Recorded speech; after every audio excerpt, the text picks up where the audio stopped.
আসিয়া। আল্লাহর সামনে একবার মাথা নত করেছে, পৃথিবীর কোন শক্তির সামনে মাথা নত করে নাই।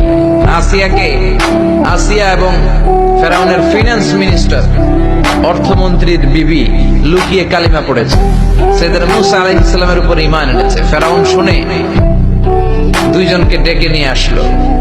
অর্থমন্ত্রীর বউয়ের সাথে দুধের বাচ্চা, বলল দুইজন নাকি ঈমান এনেছো লুকিয়ে লুকিয়ে, এক আল্লাহরে ছাড়ো, আমি ফেরাউনরে সেজদা দাও।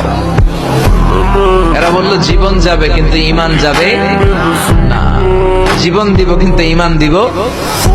প্রথমে ধরলো অর্থমন্ত্রীর বউকে, তাড়াতাড়ি আমার পায়ে সেজদায় লুটিয়ে পড়ো। সে বলে না, জীবন যাবে ঈমান যাবে না।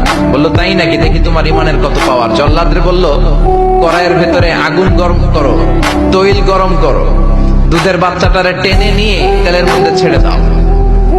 কল্পনা করতে পারেন? দুধের বাচ্চাকে মায়ের বুক থেকে ছিনিয়ে নিয়ে তেলের মধ্যে ফালাচ্ছে, বাচ্চাটা রোস্ট হয়ে যাচ্ছে, আর বাচ্চাটা বড় মানুষের মতো মাকে বলছে, মা চিন্তার কারণ নাই, এটা উত্তপ্ত তেল নয়, এটা জান্নাতের বাগান।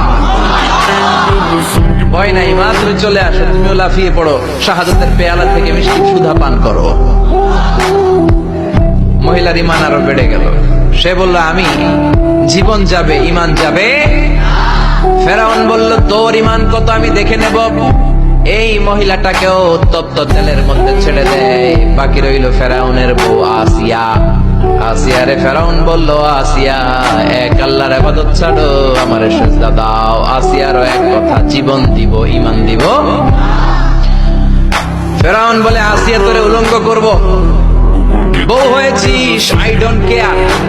হাজার হাজার মানুষের সামনে নিজের বউকে উলঙ্গ করলো।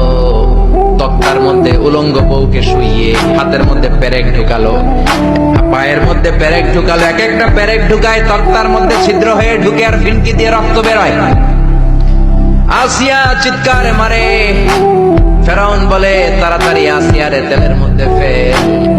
আল্লাহ বললেন জিব্রাইল যা, জান্নাতটা তুলে নিয়ে আসিয়ার চোখের সামনে ধর, আমার আসিয়া জান্নাত দেখে দেখে যেন আমার কাছে আসে।